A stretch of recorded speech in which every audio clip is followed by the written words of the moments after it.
Welcome to the LeaderCast podcast, a weekly deep dive into the stories that transformed our guests into leaders worth following. I'm your host, Joe Boyd. If you've been enjoying the podcast, thank you so much for being a listener. One simple thing you can do to help us out is give a review wherever you listen. This week's episode is an extra special one. Our guest is LeVar Burton. That's right, Mr. Reading Rainbow and Geordi La Forge from Star Trek. Our Hollywood correspondent, Holly Walker, had an opportunity to chat with LeVar for our program called The One Thing. And today we're sharing the entire interview, including an additional 30 minutes of the conversation that was not played during the One Thing program. I love what LeVar had to say about the power of modeling healthy leadership behaviors, the use of storytelling, and being right versus being free. You're really going to enjoy this. You have millions of fans all over the world. Most of them can be lumped into three different categories. Mm-hmm. Star Trek fans, right. Roots fans, Reading Rainbow fans. Those are the three. Here's a question for you. Which fan am I? Ooh, see, because you blend the lines of categories, right? Because you could easily be a Roots fan and old enough to have seen Roots when it aired, right? You could easily be a Star Trek fan, right? But I don't peg you as a Reading Rainbow fan necessarily. I think you might have missed that personally, but been exposed to it by maybe nieces or nephews. Maybe. Okay. How'd I do? You did very well. Okay. I'm actually all three. Are you really? I am all three, yes. How did you come by Reading Rainbow? Nieces and nephews. Nieces and nephews. I have nieces. Well, then I was perfect. Yes. Exactly I didn't right. get very well. I was spot on. And a nephew. That's exactly right. And it was just wonderful and easy to sit them down for a comfortable show to watch. Yeah. Reading Rainbow with little stories. Like, it was great. Yeah. It was wonderful. And I did research on my own to just watch it and say, oh, here's a good episode for you to watch, kind of thing. Right, it was great. So I'm a fan of all three. It's wonderful. Let's talk a little bit about your career. Okay. Since we have already dabbled in it a little bit, I have learned a lot from those three different categories that people are fans about. But I was wondering what you learned from those times in your life, what life lessons you learned. Let's start with Roots, because you were 19 when you did Roots and was Emmy nominated. Well done. Thank you. Well done. Not bad at all. Thank you. Bad at all. What did you learn from that? I learned how to be a professional actor. You know, my very first day as a professional actor on set in Savannah, Georgia, Cicely Tyson played my mother. Maya Angelou played my grandmother. What? Right? That was day one, scene one. Wow. So I spent 7 weeks working with idols of mine, and they schooled me. Everything I know about being a professional actor, I learned in those 7 weeks. Wow. From them. From OGs, right? Cicely, Absolutely. Maya, Lou Gossett, Moses Gunn, G2 Kumbuka, Harry Rhodes. I mean, these were stalwarts of my childhood in media, on television and in film. And here I was in their company, not really knowing enough to be petrified, as I probably should have been. I figured that they figured if I was there, then I had earned the job, and they certainly did treat me as if I belonged there, and they took me under their wing, and as I say, they schooled me. What type of leaders were they? Were they gentle? Were they authoritative? Did they treat you like family? Like family, as you might imagine. It was in those first few days of filming, I found myself in a situation with Maya and Cicely, and Cicely had a baby in her arms, the Kunta's younger brother, Lamin, and we were in this hut. They had reconstructed the village of Jufaray outside of Savannah, Georgia. And we were in this hut and it was hot and we were in there, trying to cool off while they were lighting, and a big bug. I looked down and there was a huge bug on the ground. Mm-hmm. And I thought, well, as the man, I need to take care of this and protect the women and the baby. And so I crushed the bug. And Maya lit into, don't you ever think that because you are larger than the thing that you have the right to take its life. Oh. I have not killed a bug since. Well, also coming from that voice. And that Maya presence, and that presence. That fullness of feeling. I knew I had messed up. Wow. Right? And I've never forgotten it. And I would imagine she did not scream it. No. She didn't scream.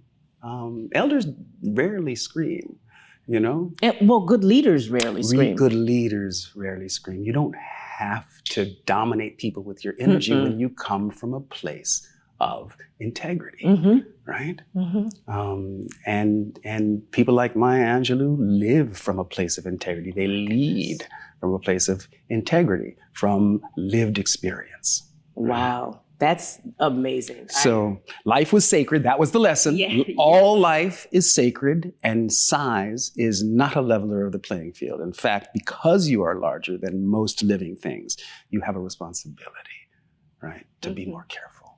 And you only had to hear it once. Well, I heard it from the right person at the right time. That's right. Yeah. Well, but you were also open to it. That's what I mean. The right time. I was ready to hear the wisdom. Right? And it's, as I say, it has stuck with me. Wow. I could talk with you about this for 17 hours, longer than the series itself was. Yeah. Because my parents actually sat me down, and I was old enough, I was like 8, to watch the series each night. My whole family. You watched as a family? Yes, we watched as a family. And that was the first time I understood that I was Black, and I understood that there were differences, perceived differences, but I didn't know to what degree. And it was soul crushing. Mm-hmm. It was crushing. It was informative. Mm-hmm. It made me stronger. Yes. But it was crushing that humans could treat other humans like that. Yeah. It's amazing. Yeah. Let's move on to Star Trek, one of my loves. You were in your mid-20s. Yeah, I guess so. No, yeah. I'm sorry. You were in your 30s. I was, yeah. You were in your 30s. I was in my 30s when we did Trek. We started Star Trek in 1987, I believe. Wow. Yeah. And what life lessons did you learn from being in the stars? Well, the Star Trek years for me were all about family. Discovering a new family that I did not know I had. I mean, from day one, we were bonded as a cast. So we certainly, we saw one another through so many life passages, right? I met my wife and we started dating, and I married her. When I got married, my groomsmen were Michael Dorn, Jonathan Frakes, and Patrick Stewart. My best man was Brent Spiner. We are family to one another and always will be. So that's what I take away from the Star Trek years, is that's the importance of family and how rich relationships can be, especially when expressed over time, right? And it's not like we haven't had disagreements, and there haven't been periods where there, this one wasn't speaking to that one, or, but we acknowledge one another as forever family, and that means something. That's huge. It is. Because you were also co-workers. Yes. Even though you were family, right. You felt like family. You were still co-workers. Right. You still had to get express along. The dynamics of the workplace. Correct. Absolutely. Correct. And the good news is that we have always managed to make one another laugh more than anyone else in our respective lives. When we're together, it's like we're in high school again. It's like that same energy, right, with your old high school buddies, your old high school friends, or college clique. It's like that with us. We take pride in how much we enjoy one another. That's wonderful. Yeah. And quite often, one or the other of you would direct And so how did that dynamic change when you went from coworker to leader? Well, as you might imagine, Holly, when one of us would make that transition and step into the director's chair for an episode, their fellow castmates and friends made it really difficult for you because they could. And that's just the nature of friends, right? And I know in my case, and they will be the first to tell you, so I might as well tell you myself, I took it a little seriously, the job of director. Did you? Right, and so I heard about that from my friends, and I had to make an adjustment. Oh. Right? Because you can't push the river. No, you cannot push the river. No. You can't. You can work with the river and harness the river to help you out. That's it. So I learned how to harness the energy of the river without causing offense. Good for you. You know what I mean? Good for you. Yeah. So there were leaders from within even when you were being a leader. The thing about the cast of The Next Generation is that we are all, as actors, playing leaders in a command structure, right? And I think that the thing about leaders that people appreciate in Star Trek is how they related to each other, how those leaders made space for one another, how everybody had their own area of expertise. That was one of the reasons why we made the change in the second season.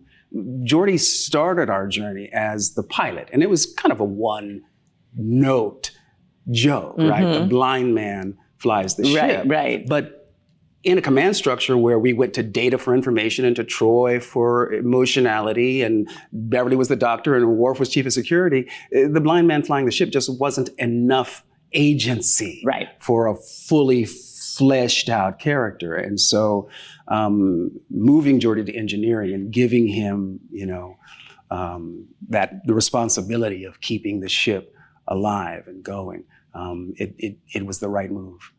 Made a huge difference. And also kind of teaching Data how to be more human. Well, I think the relationship between Data and Geordi really began in the development stage. There was an audition scene where Data and Geordi talked about wanting to form a team that they called the Perceivers, because Data's brain and Geordi's eyes sort of saw the world in a similar fashion. They saw that which was, right? Without any embellishment. They were just able to see a particular truth based on reality. And that was sort of the nature of their bond. And I think the relationship between Data and Geordi is, I think, one of the best dynamics in all of Trekdom. I really love their relationship. Yeah, it was one of my favorites, definitely. Though, I will be honest with you, loved Geordi, loved Data. Worf could have been my baby daddy. Sure. I'm just... Yeah. Not Michael Dorn. Oh, Worf. Well, before you make that pronouncement, you really need to take a look at Michael Dorn. That is true. I will not... Before you pass on Dorney, I'd suggest you take a look, because he's a handsome man. Okay. He's a handsome man. Oh, yeah, I do not deny that. Yeah. I will be open-minded. And single. Definitely. And single. Ooh, okay. And all right, yes. Rich. Okay. He did Chips. Then he did Star Trek, The Next Generation. Then he did Deep Space Nine. Michael Dorn's got money. Okay. Holly. Now, have you been talking to my mom? My mom is the one who would say, but he's rich. But he's rich. Like, okay. He's a good man. And he's a good man. And I completely believe that. And he's rich.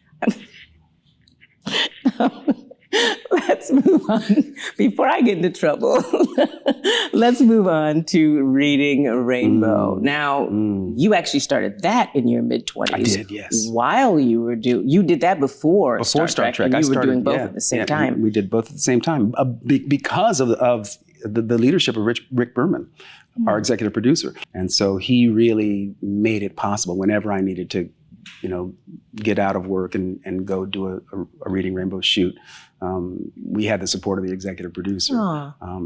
We were able to bring the Reading Rainbow cameras to a closed set. We were the first cameras ever allowed to come on the Star Trek set and shoot footage behind the scenes with the cast. I remember that. It was pretty extraordinary. So, I was able to do both simultaneously because of the leadership of Rick Berman.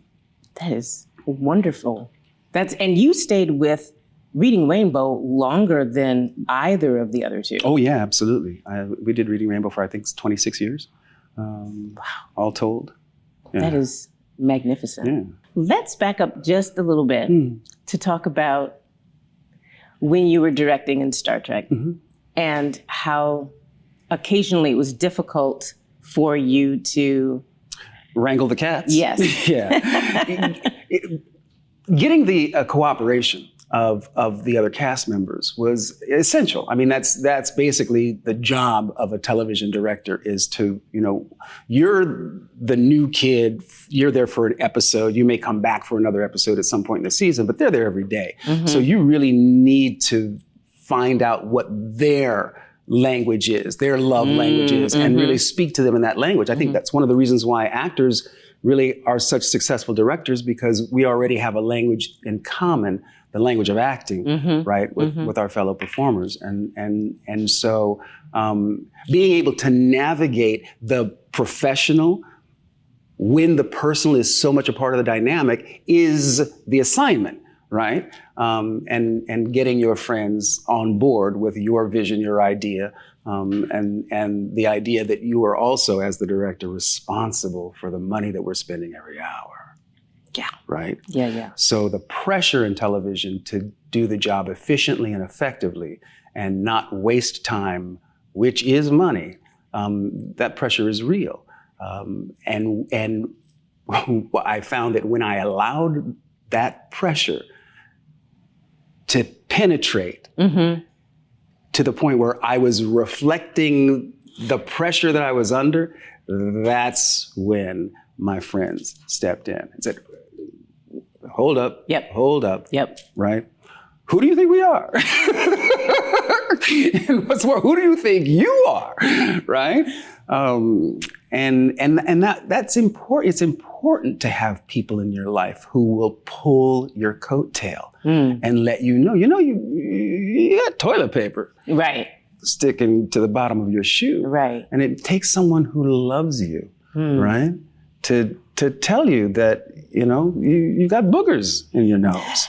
Because only the people who love you will tell you. Right. But you also found that you couldn't force your hand. No. You had to find out how each person spoke or related to you. How, the special way that you could communicate with them before you could get them to do what you needed. What happens in the process is you develop the sort of skill of leadership. Right? There are certain aspects of leadership that I think are innate, that we are born with. And then there are those that we can only learn through experience. Through fire. Through trial by fire. Right. Exactly right. And directing for me was certainly exactly that kind of experience. There were things that I felt like I brought to the table, and there was so much that I needed to learn. And my friends were really in the long run, they were very instrumental and generous in giving me that feedback, right? You don't need to take this so seriously. You don't need to go there. You don't need to treat us like we're children. Talk to us like we're kids, LeVar. We know what we're doing, right? You don't need to be a tyrant. You don't need to go there. Right. Exactly. Right. Right. You don't need to be a tyrant, right? Just be yourself, be authentic, and we will respond to you accordingly. Well, I would imagine it's also good that you could hear that feedback. Yeah. Because if you couldn't, you would have been stuck in the same place that you were, and it just would have been banging at loggerheads. I think one of the things that I feel like I did well was learning from other directors what not to do. Right? and tried to avoid those things. But we're all going to make mistakes. We're all going to, to fail on the road to success. Absolutely. But you have to be a woman or a man to step up and say, okay, I made a mistake. How do I learn from here? You have to be willing to take accountability, be accountable for the mistakes that we make. I think we live in a culture that's having a crisis of integrity, right? And I think that's because we don't see people who are doing obviously wrong in our society being held responsible, being held accountable, right? So the underlying message becomes, well, it's a free-for-all. There are no rules because those that we used to regard as guardrails and guideposts apparently no longer matter. Right. And I think there's a lot of confusion out there. Integrity and authenticity seem to kind of go hand in hand. They seem to be very well connected. I think that once you discover, I believe that we are all here to discover who we are meant to be, right? We are on a journey of finding out what our authenticity means.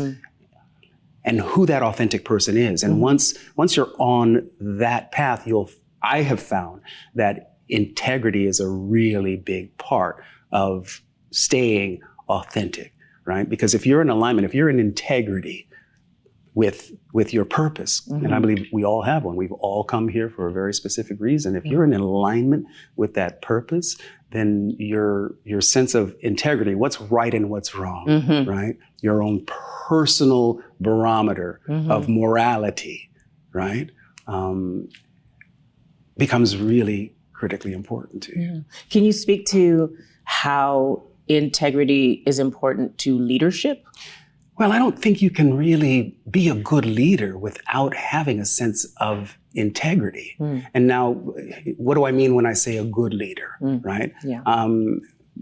Because I can look around in culture today and see plenty of examples of leaders whom don't seem to be exhibiting or demonstrating much in the way of integrity. Correct. Right? Correct. So when I say a good leader, I mean one who is able to see beyond their own needs and really be about serving the greater good for all concerned. That's what I mean when I say a good leader, right? Someone who's out for more than themselves, who really does want to be an effective agent for growth and change in the society at large, more than just their own personal aggrandizement and accumulation of wealth. So in that sense, by that definition of a good leader, integrity is essential in my view. It is the critical component to being a good leader. It makes a lot of sense to me. I think that some leaders think it's enough to bring in stale donuts every Monday, every other Wednesday to work, where good leaders will go even further and bring in goals and common values. Can you talk about different leaders in your life that have had those aspects, who bring in common goals and values? You know, when I talk about my storytelling mentors, right? I talk about Alex Haley, Gene Roddenberry, and Fred Rogers, and each of these artists were definitely leaders in their own right. You know, what I learned from Alex about being authentic, right, is that we all have our own unique voice, and to make contact with your voice as an artist, as a writer, and express that from a place of ownership, that's powerful. Yes. Right? Yes. That's really powerful. And I mean, I read a lot, and there are very few writers who, when I read them, I hear their voice in my head. And I guess it's because I just spent so much time with Alex, but I hear his rhythms, I hear his inflection, I hear him when I read his words on a page. And for me, that's really powerful.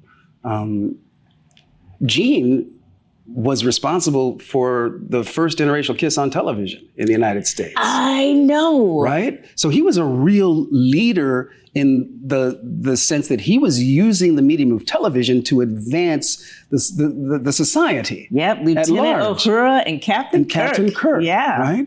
And that's the power of storytelling in a nutshell for me. Gene wanted to write about and create a world for us to contemplate where we had resolved all of these 20th and 21st century issues of racism and sexism and classism and all of the isms, right? That we're still working through. That we are still struggling with. And he wanted us to contemplate a higher expression of ourselves. And you know, he's been able to inspire generations of people who feel the same way, that this is more in alignment with who we want to identify as human beings. We want to, you know, aspire to the light as opposed to the dark. The greed. Yes. The nonsense. As my friend Olivia says, we are the ones we've been waiting for. Yeah. And I think you talked about one more leader. I'm not exactly sure. Fred Rogers was his name. Fred Rogers, Mr. Rogers, was not only a mentor, but he was also a friend. And it was Fred who really encouraged me because we met on the field of service, Fred and I. Fred was a Presbyterian minister. I had studied for the Catholic priesthood earlier in my life. And we sort of met as men who wanted to make a contribution to the world around us in a very dynamic and personal way. And Fred really encouraged me to be comfortable with my audience, revealing more and more of myself, sharing myself with them, which was how he created a bond with his audience.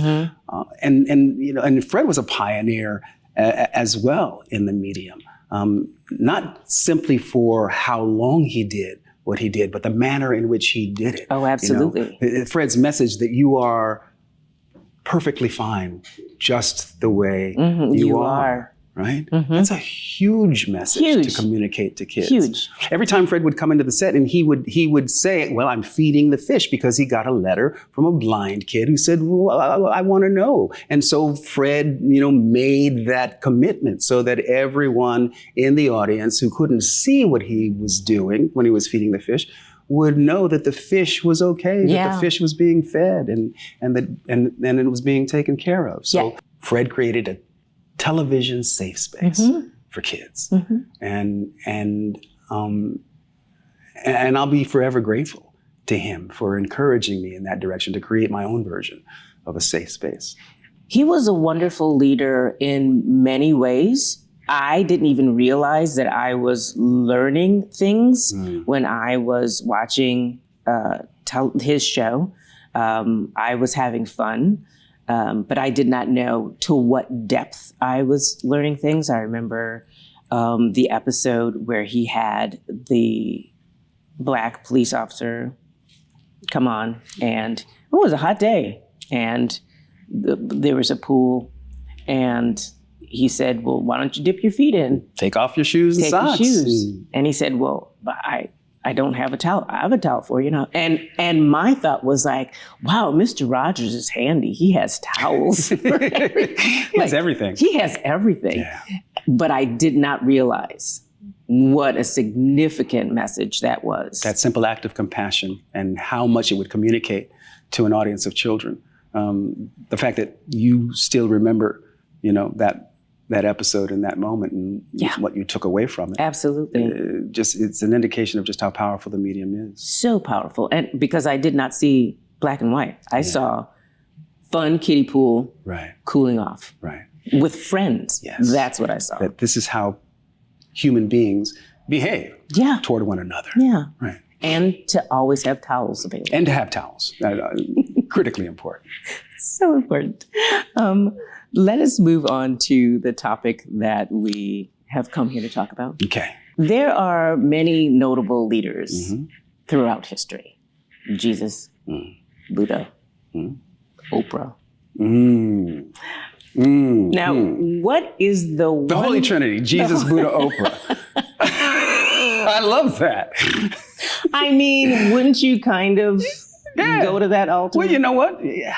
You'd consider it. Who's to say? I'm saying. Who's to say? We all have it a little right and a little wrong. Yeah. But Oprah has it right a lot. A lot. I'm just saying. A whole bunch. I'm just saying. Yeah. What is the one thing that you would say makes a leader worth following?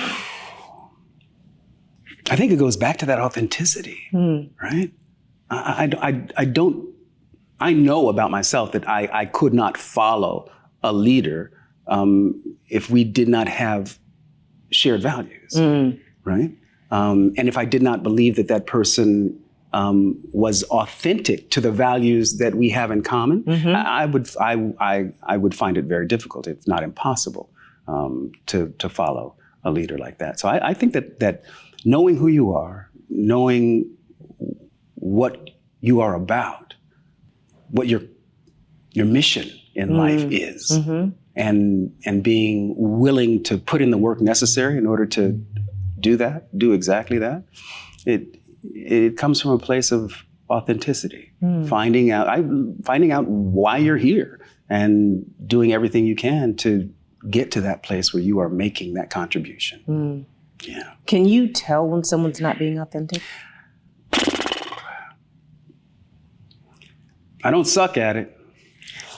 I mean, because I spend so much time in the realm of kids, and I think children have really taught me how to apply that discernment, right?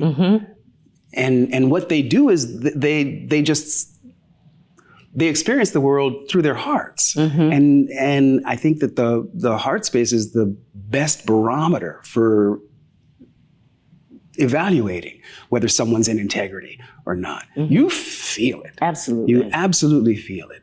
And so I think that if we were to engage in more communication that is heart-based, right? If we were to walk around with an open heart more than we tend to do normally, we would have a better chance at sorting out those who are not being in integrity, those who are not being authentic. I think it's fairly easy to tell when you are rooted in your truth. But then again, this sort of the polarized world that we find ourselves in, everybody believes that what they believe is the right thing to believe. Yes. So I'm sort of coming down to a point where maybe it's not so important to be right about what I believe. Because my being right isn't going to convince anyone else on the other side that they're wrong. So I have to find a new field on which to meet those who disagree with me 180%. Do you want to be right or do you want to get along? I say, do you want to be right or do you want to be free? Okay. Do you want to be right or do you want to be free? Free of all of this conflict. One of the things that I'm trying to do in my life right now is identify the places where I bring stress into my body, literally, right? Driving through LA, very stressful. Incredibly. And I'm an aggressive driver. Are you? I asked my wife. Should tell you straight up.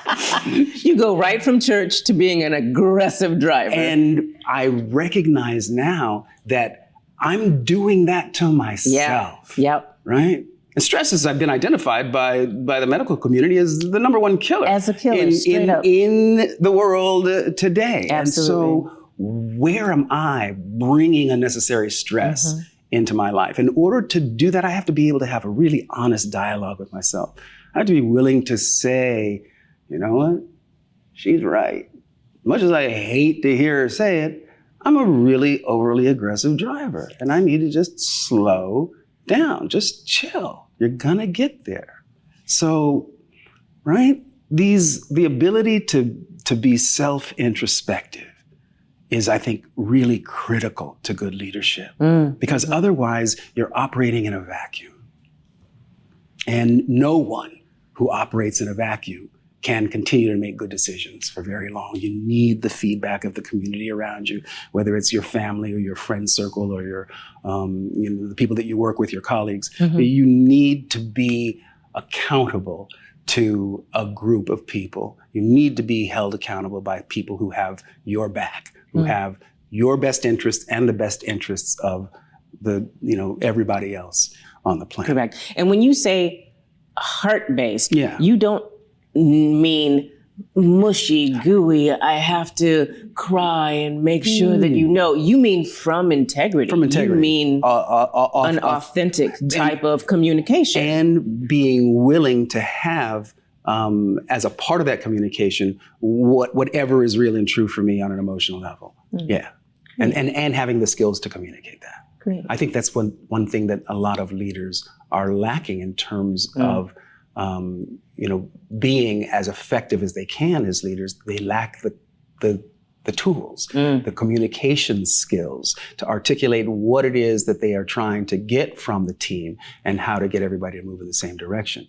When I'm directing on a set, I've got 130, 140 people who are looking to me to tell me, what are we going to do next? And I believe about the job of directing that it is as much about leadership as it is about having an artistic vision, right? And so I go out of my way to create an environment where everybody feels comfortable creating their best effort, bringing their best effort to the table. Again, I learned a lot from directors about what I didn't want to do when it was my turn, right? So I want to create an environment where everyone feels safe and comfortable, bringing their best selves. And they can shine. Yep. I believe in acknowledging people when they do shine, when they do bring their best. And I believe if you feed people well, they will follow you. Yeah. Right? Agreed.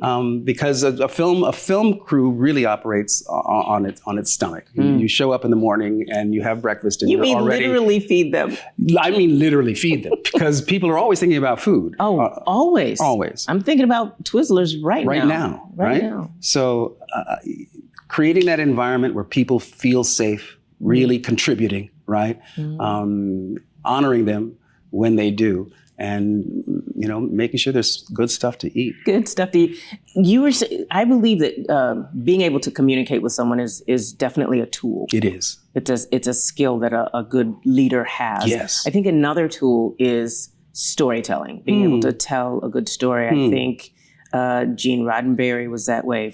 Fred Rogers, Mr. Rogers was that way. I can't call him Fred. He's still Mr. Rogers. Mr. Rogers was that way. Alex Haley. Alex wrote a story that had the power to change the way this nation thinks about chattel slavery. Yeah. Right? It was an authentic, powerful story. Absolutely. Do you have any advice to leaders on how to become better storytellers? I don't need them to tell, stories that would last 8 nights. No, but, no, I get you. In the writing game, they say write what you know. I think the same would apply to being a good storyteller, a good leader as storyteller. Tell the stories that you know, right? That spring from your experience, because those are the things that people are going to be able to relate to, right? And learn more efficiently from. I think we're all looking to take advantage of the mistakes that others have made before us. We don't need to reinvent the wheel. No. We just need to, stay out of trouble, right? And I think someone who is really willing to share their failures as much as their successes with those that they are trying to lead are really, those are kinds of leaders that I put a lot of faith and trust in. And it makes them more human. Well, absolutely. I think that there's a sort of a backwards relationship between leadership and those that are being led, that I think the dynamics are changing. It's not so hierarchical anymore. You know, in show business, in my business, the director has generally been considered at the top of a pyramid, right? And that everything funnels up to the top, and that's where the decisions get made. I like to think of being the director as being at the center of a circle, right? And a circle around that circle, and those are all of the different departments, and everybody comes and creates. They contribute their best effort, right? And the waves go in and they go out again. Right, so it's a better energy exchange from my perspective and point of view. I'd much rather the information and the creativity be flowing in waves in and out than me being responsible for everything. Right, right. Because my experience has borne out that being a leader that is very inclusive, right? They're going to say at the end of the day, boy, he directed the hell out of that. Right. But it's really a collaborative effort. And that's what life is. Life for me is about how well you collaborate. How well do you play with others? Right. How well do you play with others? And that's what I think true leadership is figuring out how to play well with others. Wonderful. So you're an actor, a director, a producer, a writer, a creator, podcaster, public speaker. Yeah. So you've met and worked with lots of different types of people. So say a leader has an employee that is a creative. Maybe they're a little goofy, little different, artistic, beautiful, attractive, very brilliant, intelligent. What type of advice would you tell that leader how to work with that creative or creative people? I think if you're in a position where a leadership position in the arts, in a creative community, you understand how important communication is, and how important it is to respect the different creative expression of everybody involved in the endeavor. I think it goes back to that idea of leadership being a hierarchical dynamic or a more inclusive dynamic. And for me, what works is really trying to foster that really inclusive environment where people feel welcome to contribute and respected for contributing, right? I know that there, certain aspects of society, I work with a lot of women. Women tend to sort of apologize a lot, just simply because we live in a patriarchal society, right? And knowing that means for me that I need to be ultra sensitive to the idea that there could be some really valuable information that this person is holding on to, but because they don't feel quite comfortable contributing in this space,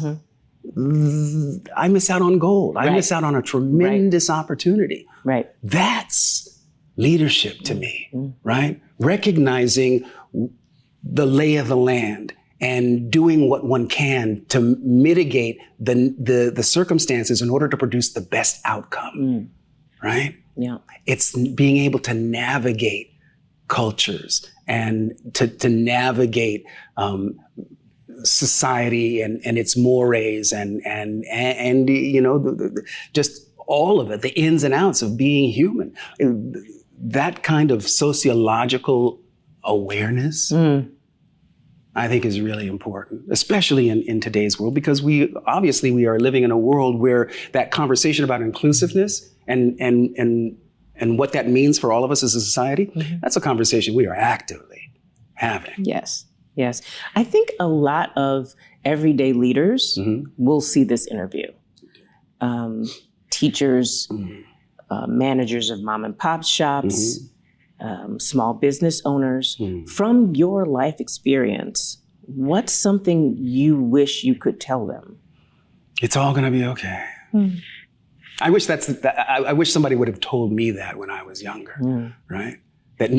And because what I've learned is that all of the anxiety and the Sturm und Drang, it doesn't advance my cause at all. In fact, it gets in the way. So my advice would be lighten up. It's all going to be all right. Everything always works out in the end. It always does, right? And I also believe that everything happens for a reason. Even when I'm in the moment and I can't figure out what the reason is, I trust that that reason will reveal itself because everything happens for a reason. Ah, that's very soothing. It has been to me. And I find also, not that I've been in the business as long as you, but a lot of the stress I put on myself. Oh, a tremendous amount of it is self-imposed. Absolutely. And it seems as if your family from Star Trek, when you were directing, they saw that stress you were putting on yourself and called you out on it. And they called me out on it, and because they recognized it as a state that was counterproductive to the creative process, right? And they got me to see that as well. Good. Yeah. Good. I believe in giving credit where credit is due. Who were some of the mentors that you had throughout your life that helped you get to where you are today? Now, you mentioned Mr. Rogers and Gene Roddenberry and Alex Haley. And were there any others? My mom. Oh, yay. Oh, yeah, my name names. Because well, I will talk about two people in particular. My mother, who was my first teacher, Irma Jean. Whenever I have an opportunity to speak my mother's name, I do. Irma, E-R-M-A, Jean, G-E-N-E. Irma Jean. Irma Jean. I say about my mother that I am the man that I am because she was the woman that she was. And she really did set the foundation for who I am. She was an English teacher? She was an English teacher and a social worker. She had two careers. Her first degree was in English language literature, and then she got her master's in social worker, MSW, later in life as a single mom. And then in terms of learning how to navigate adult love relationships, my wife has been the most instrumental teacher I've ever had. My longest relationship before meeting my wife was a year. We're together now for 35 years, been married for 30. And it's not because I'm such a great guy. Let's be honest. It's because she loves me well enough to tell me when I'm misstepping. And her steadfast commitment to be in this relationship for life, right? Came up against some of my biggest anxieties. And I had to learn that she meant what she said. This is forever. And it wasn't until I could really trust that, right?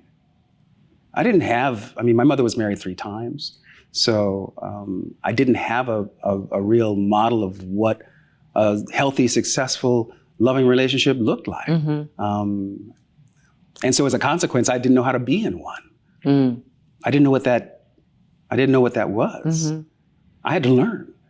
And thank God I had a willing teacher, someone who loved me enough in Stephanie to stick with me while I picked up the skills. Do you think that makes her a good leader? Oh my God, absolutely. Recognizing the potential in others is a real hallmark of good leadership. Seeing in you that which you have yet to discover in yourself and encourage that forward. That's real leadership. And nurturing that. Nurturing that, right. Nurturing that.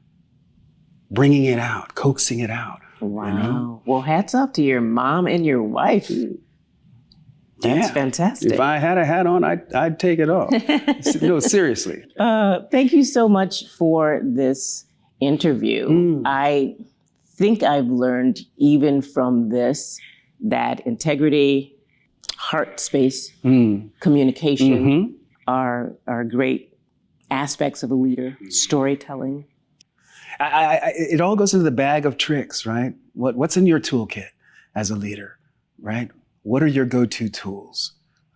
For me, we've talked about them. Being authentic, having integrity, being open-minded and open-hearted, having respect for the people that you work with, right? Treating them like you would want to be treated as a member of a team, right? And bringing food. And always food. Feeding your people well. Absolutely. Excellent. Thank you so much.